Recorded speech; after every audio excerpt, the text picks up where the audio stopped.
песня. Хаджан. А, сейчас посмотрим. Значит, это делается так, ребята. Как бы невзначай. Да. Знакомый голос. Разворачивалась цветок розы. Роза вот там.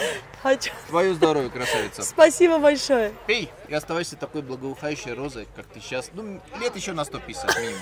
Здравствуйте, друзья! Я Роза Араратовна, экскурсовод по Армении, самый поющий гид.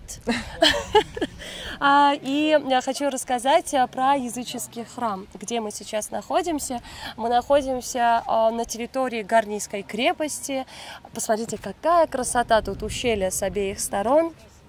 То есть территория, она защищена самой природой, и, конечно же, в центре находится языческий храм I века. Храм он был построен в 77 году, во второй половине I века, царем Тардатом I. Он у нас был очень известен, основоположник одной из царских династий, и сам храм посвящен был богу солнца Митре.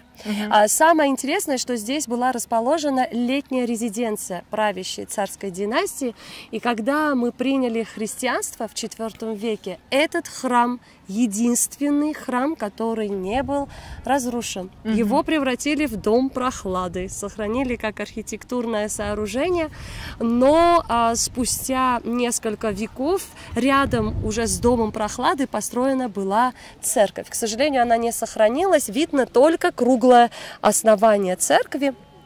И поскольку здесь была еще и летняя резиденция, конечно же, для царской семьи построен был дворец, прямо на краю ущелья. Я предлагаю, мы сейчас подойдем, там очень красиво. И баня.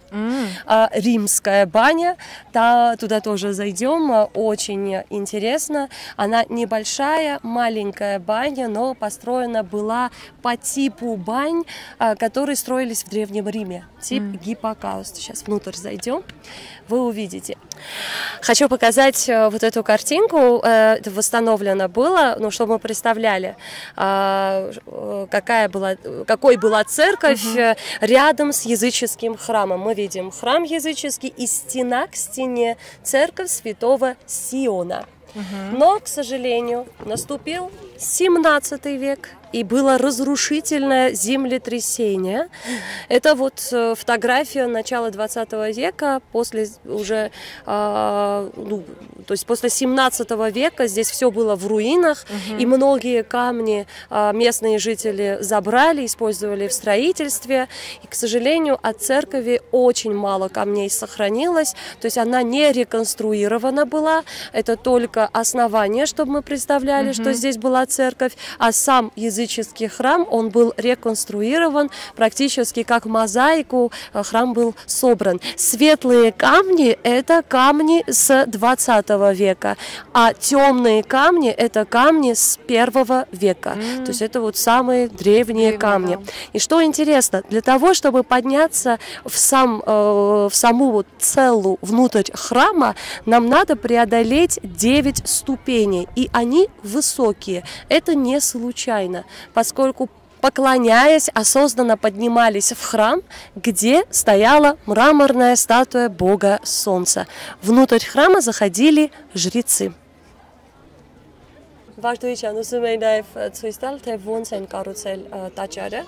Восстанавливали, да? Да. Нет, какая техника была применена в строительстве. Смотрите, камни были соединены железными скобами, которые у основания были залиты свинцом. Какой тут прекрасный вид, Роза, вообще. Да, это Гарнийское ущелье.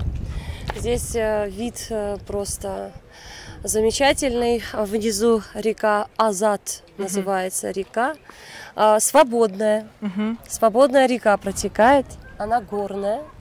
И понимаете, да, что и в древние времена прямо на краю ущелья строили дворец, и в современном мире тоже строят современные дворцы на краю ущелья с такими видами. Но чувствуете, да, вот как дует ветер? Да, это природное кондиционирование использовали. То есть сам дворец, построенный на территории летней резиденции, своим главным фасадом он был направлен к ущелью. И дул этот прохладный ветер и охлаждал внутреннее помещение. То есть использовали природное кондиционирование. Ваш Твичан, готовы попариться? Давайте. Да? Пойдемте в баню. Идемте. Но просто баня 3 века. Да. Построена она была для царской семьи. И мы сейчас включим видео, где послушаем про баню. Находимся внутри бани, и для того, чтобы представить, какая система здесь была применена и как она работала, мы сейчас включим видео. И на русском языке.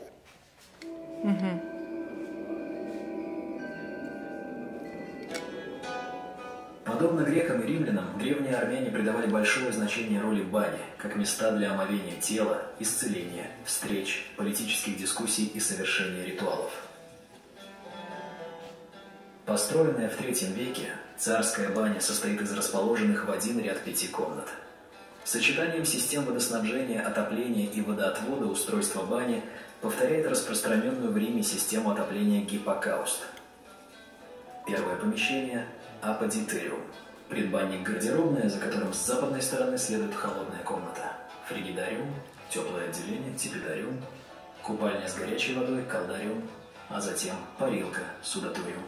Огонь нагревал воду в металлических котлах над печью, а пламя и дым через межпольное пространство проходили под купальней с горячей водой.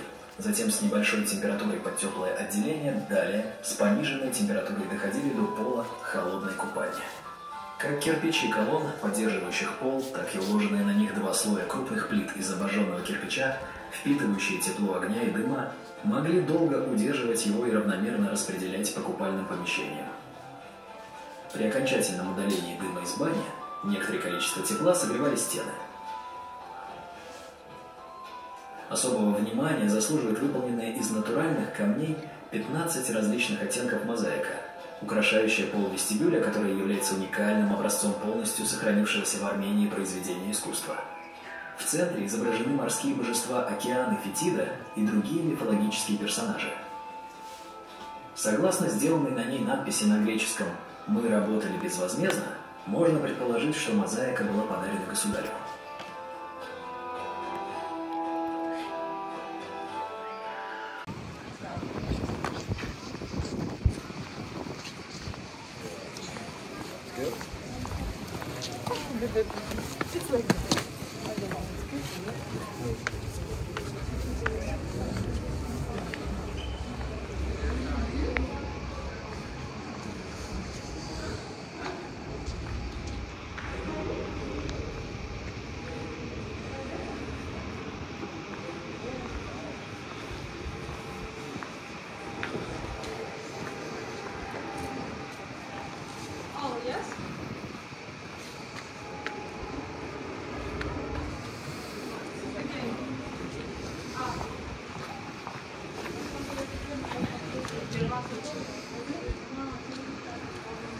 Розадяна, эсичкара, что это за камень такой интересный? Это очень интересно, поскольку этот камень является свидетельством о рождении языческого храма. Царь, основавший языческий храм, он оставил нам такое послание, письмо, просто свидетельство о рождении. Здесь он пишет, что в 11 году своего правления царь Тордат Великий основал языческий храм, посвященный Богу Солнца.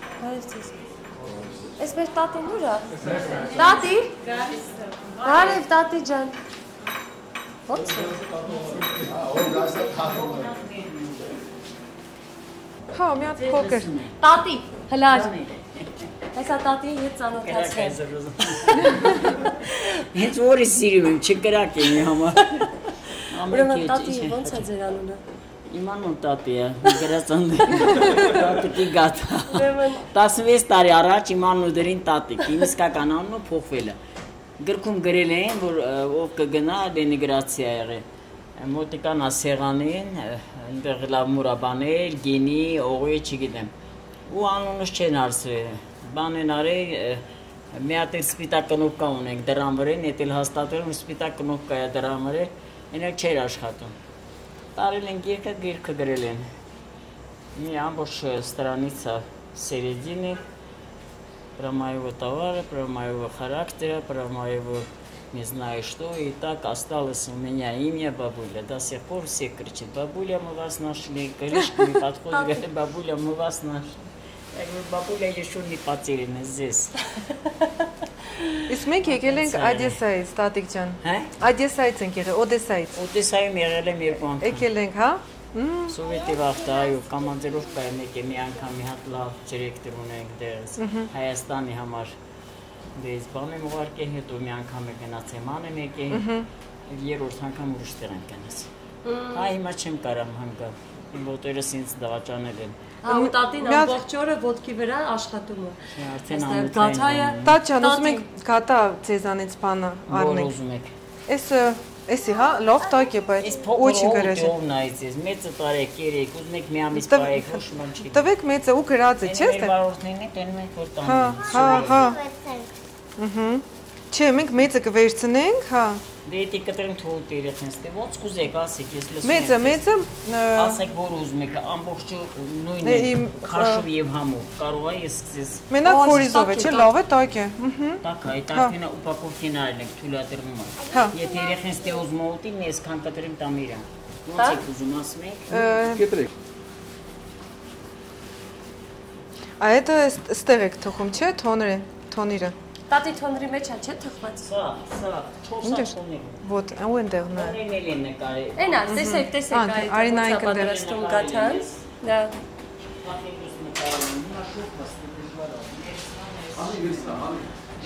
Անի վերցրա կատը։ Մերսի։ Ու դու ասա։ Հողը վերցնել եմ, չէ, հավետ եմ։ Ասա, համով է, կեր։ Անի տես։ Մաստեր կլաս նկարելը ծվախտում ենք չենք ելմացել, նկարել ենք կծել եմ Հա, մաստեր կլաս եք նկարել գաթայի։ Շատ են նկարել, բայց YouTube կծել են պատահական մարդիկ, մենք տեսել ենք ենեք թվում եք մեզ։ Նայ անոր, նայ ոնց են նախշեր անում։ Գնայեմ հետո անպայման։ YouTube եշում եմ, ջուր եկա, Հա, տատի, ես եմ այդ ջուր եմ ասում վերցնում։ Տեսնում ես։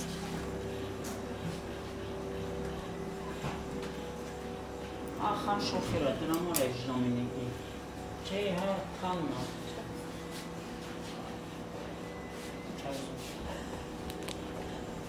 Պատվերովա թե պատրաստիկը կարապի։ Պատրաստա, գալիս է տանում։ Це կտրած։ Նկարում եք, չէ, ես գնամ ստեղ նստեմ։ Ձերով պիտի Мы պատմեմ։ у Тактика. Сейчас у нас мастер-класс изготовления гаты. У сенс. Ага. Поскольку у нас бабуля очень добрая. Տատի, դες մի ասա, տատի սա գնում է։ Աշխարհի ամենաբարի տատի։ Ну, потому что все, важно, вы не только будете работать там, где лаваш пекут, но еще и здесь. Սենց բացեմ, չէ՞ ցերո։ Հեսա վարդու համար կռիվ են անելու, թե որտեղ է մնալու, լավաշ թխի, թե գաթա թխի։ Այդ միշտեղ այս էս բանարա ու ծավալի խոզա yaptım. Տատի աշխատող պետք է։ Հա, շատ լավ է։ Աշխատող պետք է։ Ոտերս են չեք ու դիտես, 23 տարի մենակ։ Էլի բացեմ, հա, սենց։ Ահա, բացեմ։ Հա, սին ես որ բերեմ, հա, շատ լավ արեցի։ Идеально. Մերսի, մերսի։ Главное с душой. С душой, да. А ну, на эстեղ Вот ոնց смотрите, да. Напишите, что хотите написать. Гарни. Да, поскольку мы в селе Гарни, сейчас на поверхности напишут Гарни.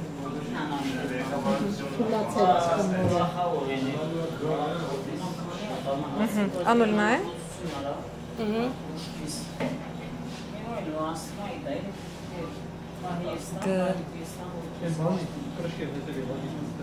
Բայց ո՞նց եք տեղավորելու։ Տեղավորում է։ Հա։ Գաթ, հա։ Խմորն է կպել։ Հա, թուլացել է։ Թուլացել է։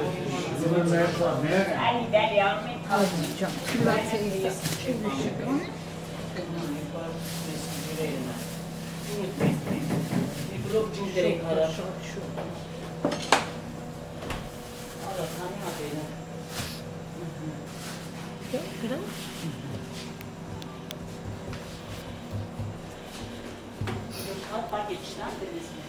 Էսել թողել եք, որ փոփոխով անեք։ Սկրեցկի Մարիա խմիշով։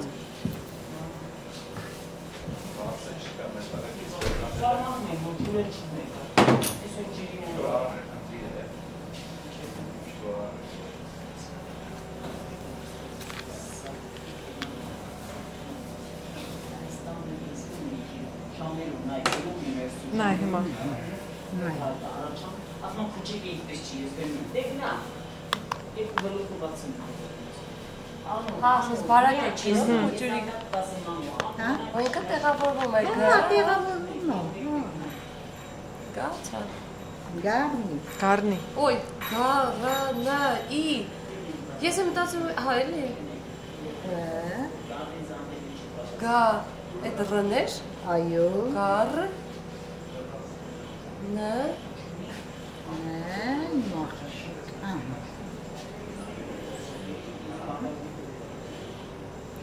Էդել ի։ Լավ է տեղավորվեց։ Տեղավորվում է։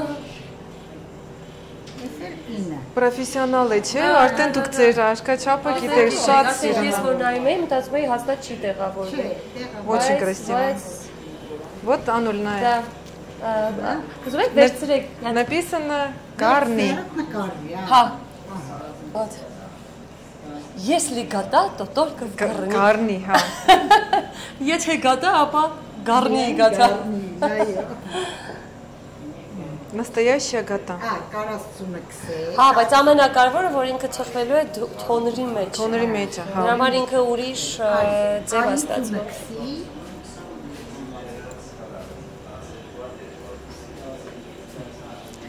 Գրածի վրա չէ՞ քսեմ։ Հա, գրածի վրա ձուն քսենք, որ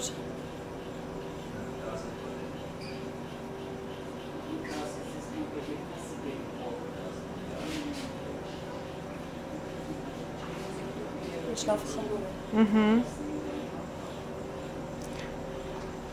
Или из հացի հոտը, հացի համը вообще։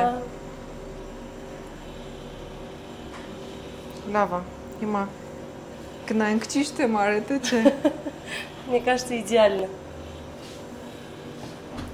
Հետո ձեզ հրավերներ է գալու։ Какая красота здесь. Да. Вартуйджан, мы сейчас находимся на симфонии камней. Мы спустились в Гарнийское ущелье. Здесь находится природный памятник. Это полностью было создано природой вулканического происхождения. Миллионы лет тому назад были образованы эти базальтовые призмы, трубы, которые все пятиугольные или шестиугольные.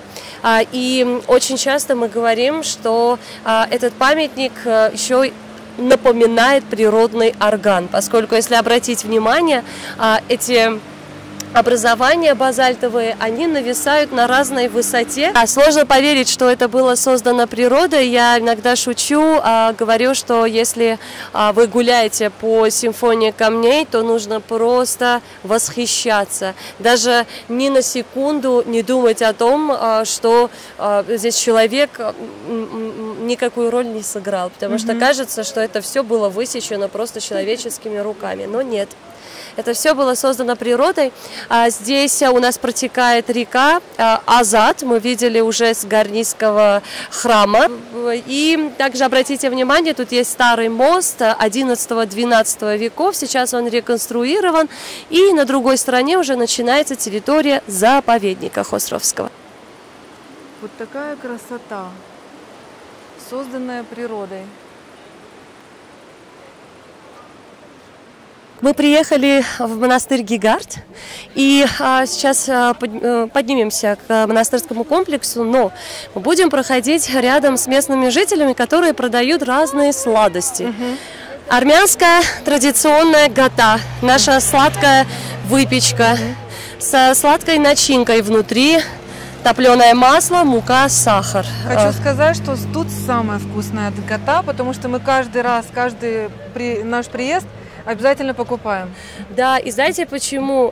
Поскольку здесь пекут в тандыре. Поэтому, да. И очень вкусно. И еще с грецким орехом очень вкусный. Судюх. Да, и судюх вкусный, и гата очень вкусная с грецким орехом. И здесь, посмотрите, бабушки, не только бабушки, но и дедушки, продают гату, сухофрукты, вино, конечно же, и дошап.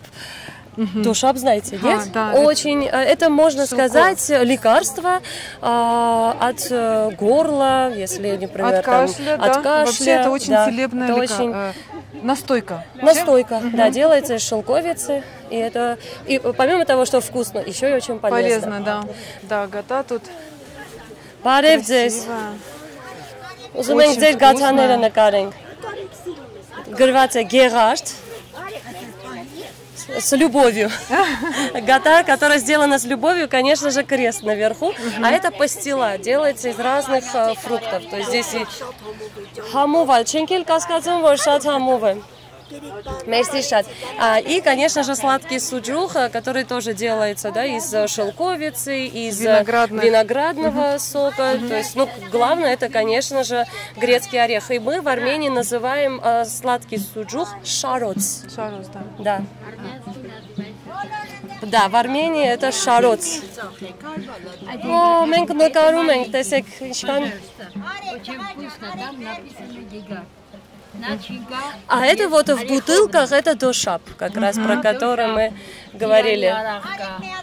Да, абрикосовая водка.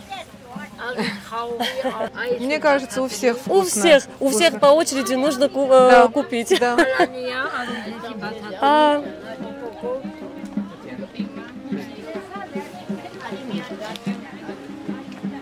Ահարոնն է, հեսա, ահարոն։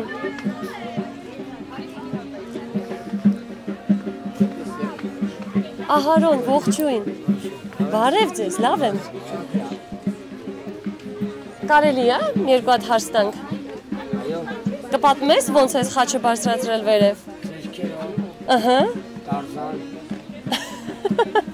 Так, посмотрите на горе, прям большой крест, но там есть еще и маленькие кресты. Дуэс, все кресты ты поставил, да? Или только один большой? Все кресты? Вот, Агарон, он лично все эти кресты поставил, то есть поднял туда наверх и поставил. И особенно большой крест. Местный Тарзан? Тарзан. Да. Так что у нас в Армении тоже есть Тарзан.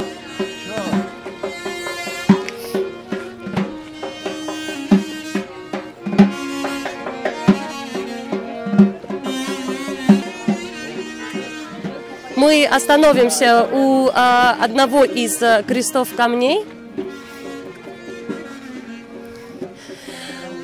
У нас уже был мастер-класс, мы уже знаем, как пекут лаваш, и знаем, что лаваш входит в список нематериального культурного наследия ЮНЕСКО. И отмечу, что в этот список входит также хачкар. Хач – это крест, кар – камень, то есть крест, высеченный на камне. И это я всегда говорю, что хачкар – это искусство, которое было создано армянским народом. Это целое искусство. Конечно же, хачкары, образно говоря, они являются нашими иконами. И вот этот процесс развития хачкарного дела начинается еще с IV века, после принятия христианства. Конечно же, эта композиция, она не сразу сложилась, да, прошел некоторый такой путь развития. И в IX веке эта композиция уже была сформирована. То есть это каменная плита, которая устанавливалась вертикально под открытым небом в доступных для людей местах, и они освещались. Поэтому мы говорим, что, образно говоря, хачкары это были нашими иконами. Посмотрите, какая богатая резьба. И я вам скажу, что нет крестов камней, похожих друг на друга. Все кресты камни разные. И даже у одного мастера вы не увидите похожих хачкаров. Чем глубже была резьба, чем богаче была резьба на крестах камнях, тем дороже они стоили. И со временем хачкары, они... можно сказать, что являлись еще и их устанавливали в знак благодарности Богу.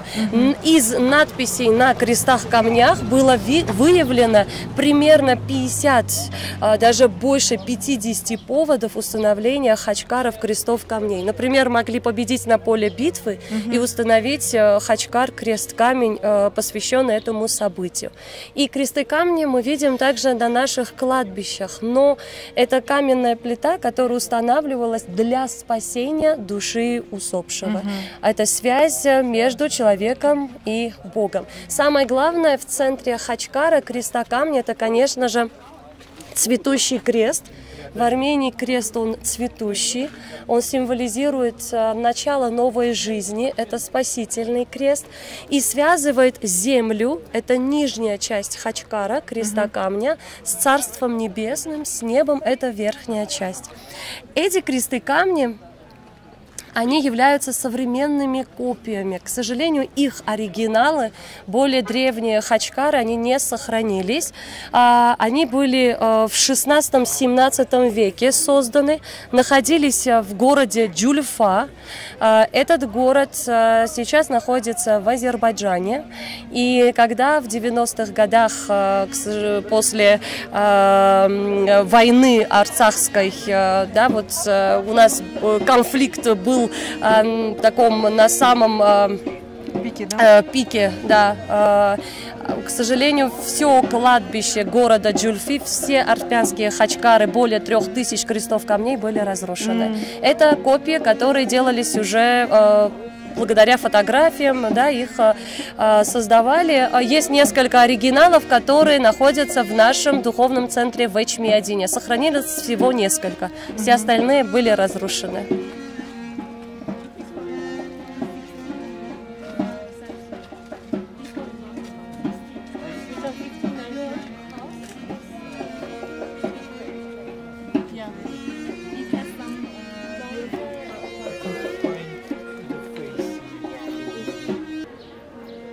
Çağrı.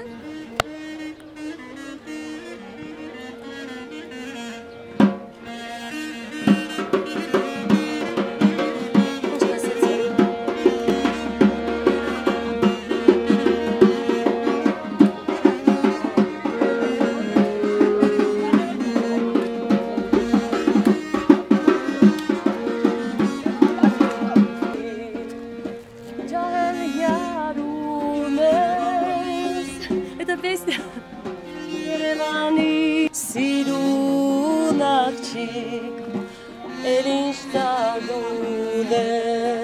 А наверху, где арка видна, это церковь. Расположена церковь XII века Святой Богородицы. Она построена на основе пещеры. Это самая древняя часть в этом монастыре, поскольку мы сейчас поднимемся наверх, через главные ворота зайдем внутрь монастырского комплекса и увидим уже главную церковь, которая датируется XIII веком. И все остальные постройки уже датируются XIII веком. Самое главное – это название. У монастыря есть два названия. Айж – пещера, Ванг – монастырь. Айри Ванг – пещерный монастырь. Это более древнее название этого комплекса. И Герарта Ванг. Герарт – это копье, Ванг – монастырь, то есть монастырь копья. Сейчас мы все знаем этот комплекс именно как монастырь копья. Почему Айри Ванг, пещерный монастырь? Поскольку здесь расположено много пещер, которые использовались монахами в качестве кели и называли монастырем пещерным. А в середине XIII века в этом монастыре начали хранить наконечник копья, которым был пронзен Иисус Христос во время распятия, поэтому его начали называть Гераштаванг, монастырем копья.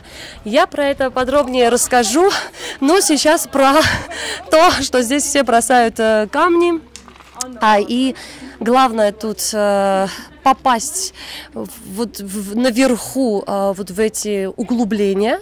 Если камень останется, то желание, которое вы загадали, сбудется обязательно. Я всегда говорю, что независимо от того, этот камень наверху останется или нет, если есть вера, то желание обязательно сбудется.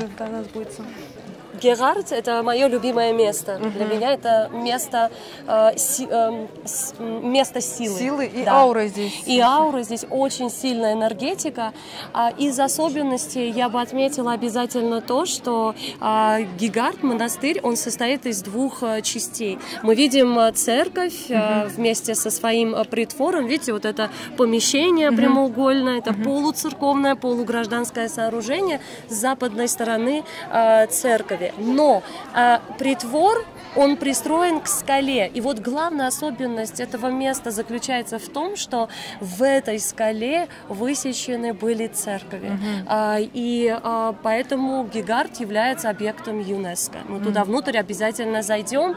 Другая особенность в том, что внутри есть источник. И мы верим в то, что эта вода, она целебная. Мы приезжаем на паломничество для того, чтобы набрать этой воды. И в Гегарде есть, так скажем, второй этаж, туда мы обязательно поднимемся.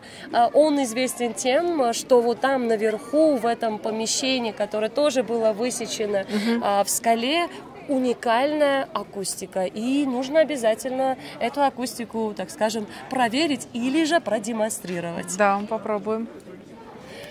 Ну, здесь особенно что-то такое, вот это. Да. И, конечно же, комплекс, он находится в объятиях этих гор. Да. Горы очень здесь все очень красиво, такие. Очень величественные. И у нас, если обратить внимание, когда ты путешествуешь по Армении, то ты понимаешь, что в случайных местах не строились монастыри, они строились в самых таких неприступных, недоступных, красивых, сильных местах. И это очень, вот это сочетание природы и архитектуры всегда присуще, да, вот эта гармония между архитектурой и между природой. Еще вот этот камень хотела обратить внимание, даже там надпись есть, пойдемте я покажу дату, тоже, может, интересно будет. Я шучу, всегда говорю, это день рождения камня. Родился камень в 1975 году, 3 числа, 6 месяц. Здесь этот камень упал, просто результат такого камнепада, упал с этой горы. Никто не пострадал, и символически, вот как принято было решение оставить во дворе. И даже дату высекли. Сейчас я предлагаю, мы зайдем внутрь, в главную церковь и в ту часть, которая была прямо выдолблена, высечена в скале. Мы сейчас зайдем в притвор, и из притвора уже в церкви, которые были высечены в скале.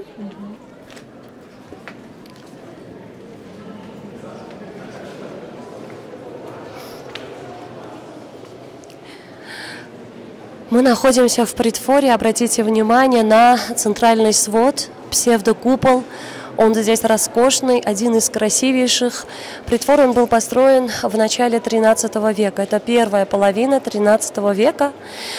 Почему настроились притворы? Конечно же, главное предназначение притворов заключается в том, чтобы здесь, в помещении, прихожане, паломники, которым места не хватало в маленькой церкви, они не стояли под открытым небом.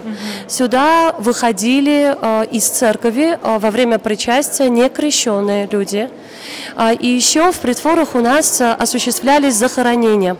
Отмечу, что здесь не видно могильных плит, но они есть. Вот, например, прямо перед входом вот эта могильная плита.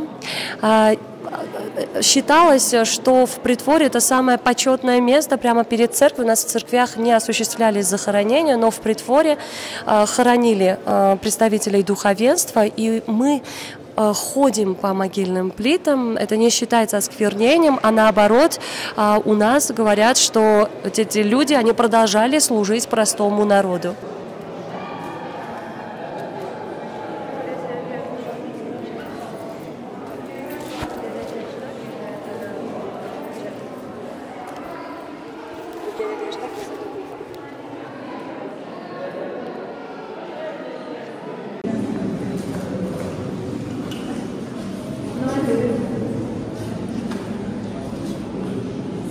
Мяшковый панха.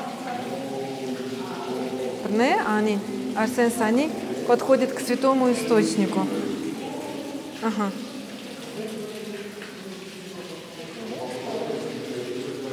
Мы сейчас зайдем внутрь, это притвор-усыпальница княжеской семьи Прошьян.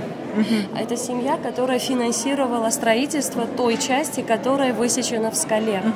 Мы сейчас зайдем внутрь, там вы увидите красивый горельеф. Пойдемте, зайдем внутрь. Мы видим световое окно, откуда свет попадает в помещение. И увидим горельеф. Изображен орел, который в когтях держит животное. Это символизирует то, что здесь есть захоронение, и это усыпальница, поскольку орел символизирует вознесение и небо также, и поднимает ввысь душу усопшего. А бык, голова быка, который держит в цепях двух львов, это символ княжеской мощи той семьи Прошьянов, которая финансировала строительство этой церкви, усыпальницы. Они пришли сюда и начали покровительствовать после Закарянов. И у Закарянов герб – это лев, давящий на быка. Таким образом, они хотели показать смену власти. Тут они изобразили наоборот. Бык, держащий в цепях двух львов.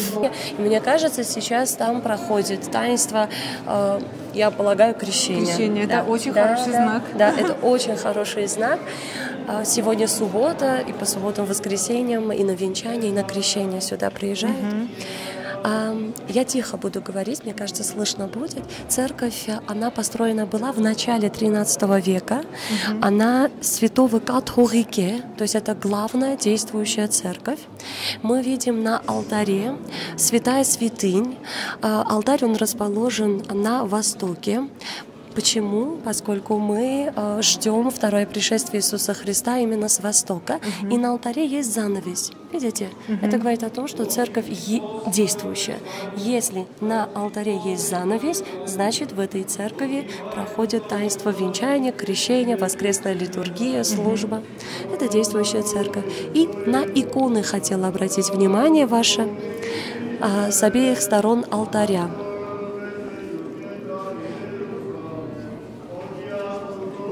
Вот икона с правой стороны алтаря – это апостол Фадей, у которого в руке наконечник копья. Вот это знаменитое копье Герард, который хранился здесь несколько веков, он оказался в Армении именно благодаря апостолу Фадею. Он в первом веке принес копье в Армению во время своей проповеднической деятельности. А это Варфоломей, который тоже проповедовал христианство в Армении в первом веке. Они основоположники нашей церкви, армянской апостольской церкви. Да.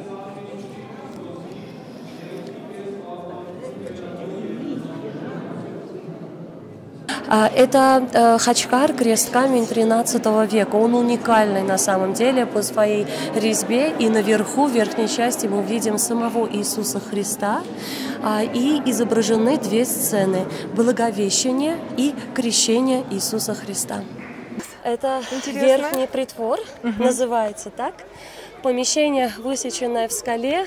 Последнее, так скажем, помещение. Но именно здесь акустика. И сейчас зайдем внутрь. И наверху Хачкар, да? Да, и наверху кресты камни, как памятники.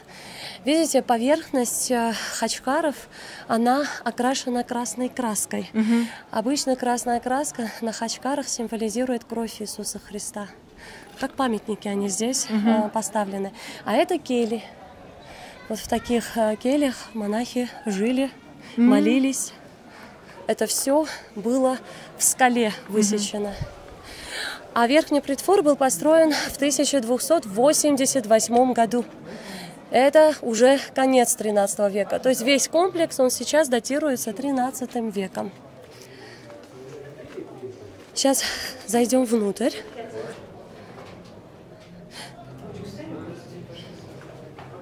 Тут темно, да, так? Да, да. Сразу темно, особенно когда ты солнце яркого заходишь, как будто ничего не видишь. И тут она прям на стене. Да. Кресты у нас везде.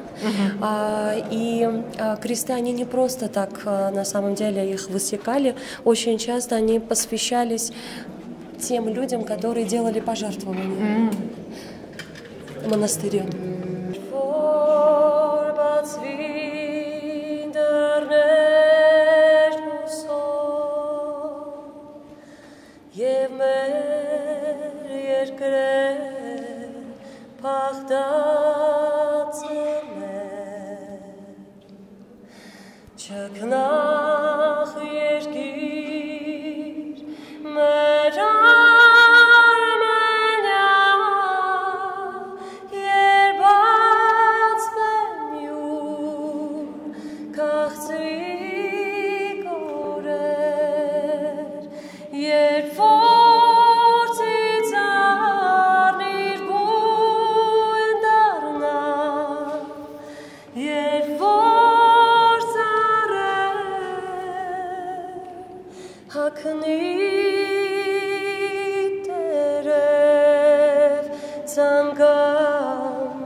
Мы поднялись в верхний притвор. Здесь мы видим такой же притвор, как видели внизу, только внизу все построено из камня, а это высечено в скале. Мы видим много надписей, даже на колоннах. Это наши каменные книги. На самом деле много информации о строительстве, о каких-то пожертвованиях, исторические факты. Мы узнаем именно из этих надписей. Обратите внимание, на колоннах, каменные книги. Есть монастыри, где более 100 лапидарных надписей можно насчитать, и целые книги посвящены им. Здесь мы видим много крестов на стенах, которые, знаете, это как отдельный крест-камень, и поверхность, она тоже покрашена красной краской. Могильные плиты, захоронения, поскольку это притвор, усыпальница, здесь тоже есть могильные плиты. И отсюда можно посмотреть на окошко. Вот мы когда внизу стояли, мы оттуда смотрели вверх. Сейчас можно посмотреть вниз.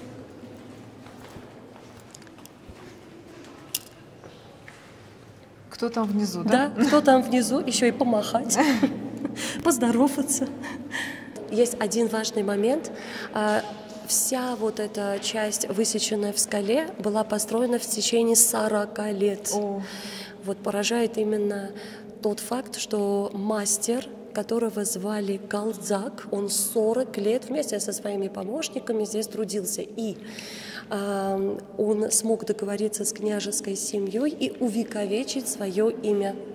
В одной из церквей, там, где источник, он оставил целую надпись: «Вспоминайте в ваших молитвах мастера Галдзака».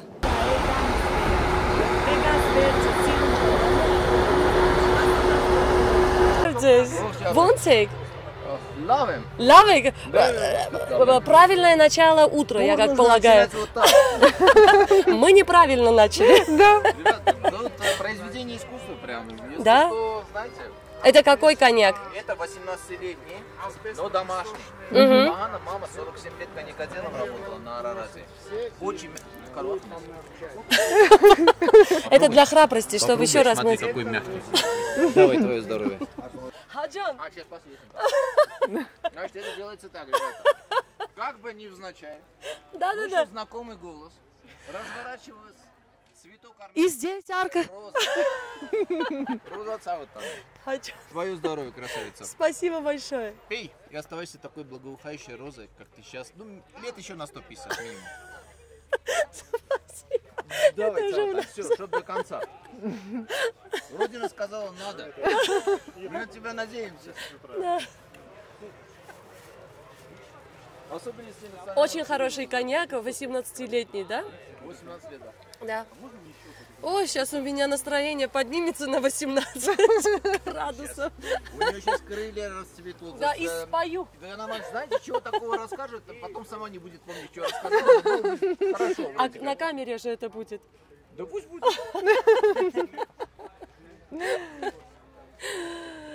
Ну что ж, вернемся к арке. Да. Да.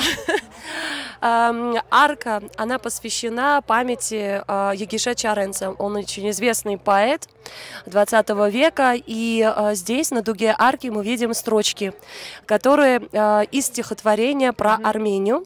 Но эти строчки, они посвящены горе Арарат. И здесь написано, что свет обойти, вершин сидей, чем Арарат, подобных нет.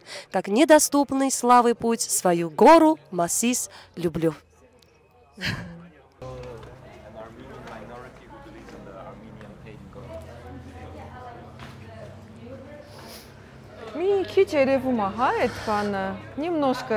Да, видна гора прямо перед нами.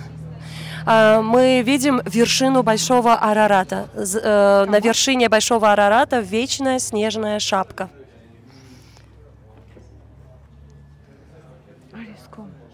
А сколько высота Арарата? Мы знаем? А? Молодцы! 5165 метров. А я говорю учительнице, что эти знания не нужны. Пригодились. Да. Высота Большого Арарата 5165 метров. И на вершину горы Арарат мы поднимаемся. Я в прошлом году воплотила в реальность мою мечту. Это была давняя мечта. Я поднималась на Арарат. Была 29 июля в 07:05 утра на вершине. Восхождение длилось 3 дня. То есть мы останавливались сначала. У нас была первая база на высоте 3200 метров. Потом мы поднимались на высоту 4000 метров. Там останавливались для акклиматизации. После этого уже поднимались на саму вершину ночью в 2 часа. Были практически 5 часов, да, вот мы как бы поднимались на вершину, и в 07 утра уже были на высоте 5165 метров. Это нелегко было, но поскольку это была давняя мечта, несмотря на все сложности, мы это преодолели, и вот наша группа 11 человек поднялись на вершину горы Арарат. Молодцы. Вот такая получилась у нас прогулка. Благодаря Розе нам очень было интересно. Роза Джан, Шнуракален, Каменити Хамар, спасибо вам большое. Получили огромное удовольствие и с детьми, и красоту такую показали, посмотрели, рассказали. Спасибо вам. Фаштуй, Джан, пожалуйста. Я очень рада, что понравилось. И Армения, она древняя, гостеприимная страна. Очень красивая и очень разная. Вы можете приехать в Армению и увидеть разные ландшафты, разные достопримечательности. У нас красивая природа, хотя она очень маленькая. Но вот в этом-то и, можно сказать, особенность Армении. Да. Она горная и разная очень. Поэтому спасибо вам тоже. Мне было приятно с вами путешествовать. Спасибо за этот день. Надеюсь, еще увидимся. Вот как вы